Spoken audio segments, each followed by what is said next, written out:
Hi there, my name's Ava and I live in my car. Today I just wanted to talk a little bit about what actually led up to me living in my car. It's not something I decided overnight, it was actually a progression of things over several years that led up to me realizing, hey, I don't need a house, I prefer living in my car, this is what I want to do. So it actually started way back in the summer of 2019. I was making a road trip across the country and I realized that I would have to stop overnight. It was in upstate New York and get somewhere to stay for that one night before finishing my trip. I wasn't making a whole lot of money at the time. I didn't want this trip to become a big expense. And so naturally I thought I will stay at a Motel 6, knowing that it had a reputation for being cheaper. So I found a Motel 6 en route. I think the price must have been between like $50 and $60, so that was fine. And I was also thinking, why would anyone not stay at a Motel 6? If you're just crashing somewhere for the night and all you need is a bed, what can the difference between like a $50 hotel and something a little bit higher tier like a Quality Inn, between 60 and like $80, is there that much difference? So I grabbed the Motel 6, and when I did get into the room, I'll admit I was a bit disappointed right off the bat. I don't mean to put down Motel 6.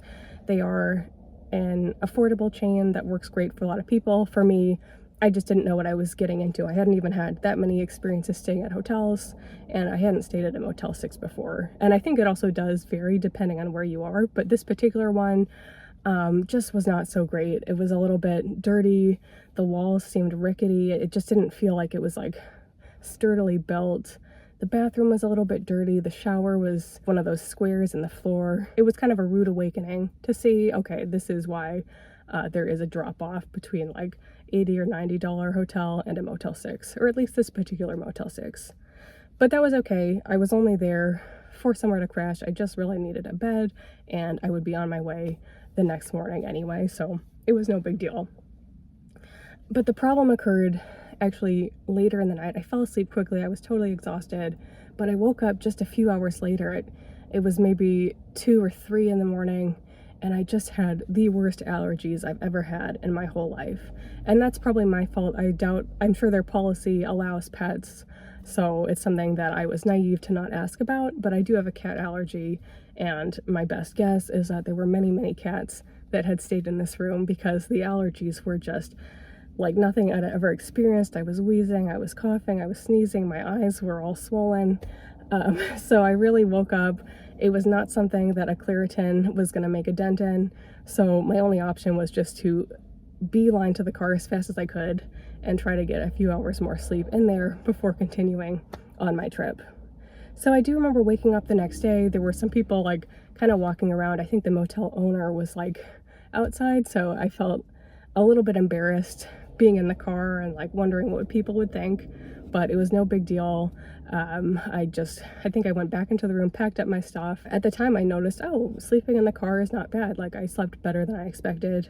But even so, it was not something I would have ever thought I would do more than in a pinch or in a situation like that, where in the middle of the night I had to go to get some fresh air. So I continued on my way. I didn't stay in my car again till actually a couple years later in the spring of 2021. My lease was coming to an end and I was perusing Zillow or Craigslist or somewhere looking for a new rental, and I found a house that came up. It was a little bit on the more expensive side for my budget. The price was $15.60 a month, but it really appealed to me to have a whole house to myself. I could be, play music. I didn't have to worry about neighbors or tromping around, and especially being work from home, it appealed more to have a place that was quiet and more within my control because I was spending a lot of time at home. I ended up renting the house and I could afford it. It was at the top of my budget. I didn't like the idea of paying that much money, but it was something I could do. But I thought, why would I not Airbnb this every now and then? I can get my own Airbnb, like just a room for maybe $50 a night, and then rent this for like $300 or more per night. So I did start doing that, and yeah, it was great. It was a pretty good source of income. It really brought down the average monthly price of the rent because I was able to rent it consistently enough that it brought the rent, I think I calculated it for the year, it was like averaged out to be like $800 a month.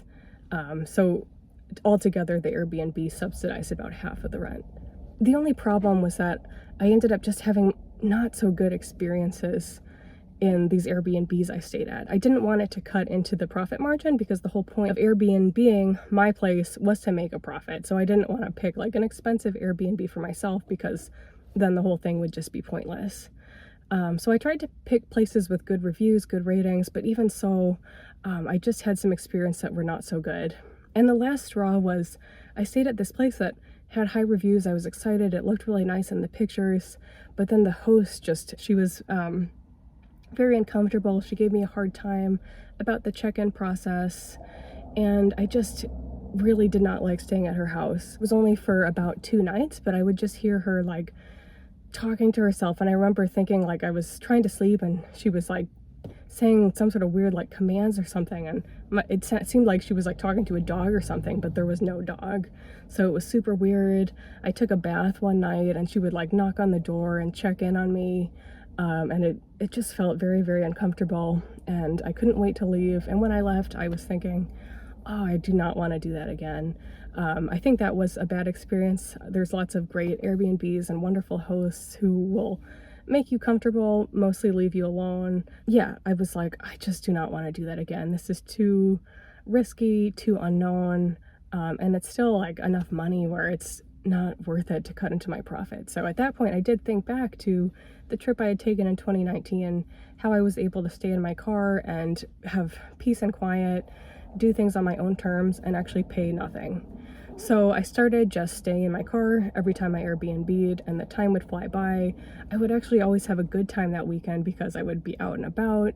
I wouldn't be just sitting at home doing nothing. And as I've mentioned before, that's the reason why I actually like living in my car full time too. I was very comfortable with that. I really liked it. I always looked forward to the Airbnb weekends other than the time it would take to clean the house. But getting out of my car, being out and about was always a lot of fun and a good way to make money. And then the final thing which led up to me actually moving into my car full time was that I had thought I would be out of town this summer, so I got a subletter to be there for the whole summer. And I did actually charge them more than I paid on rent, which was pretty cool.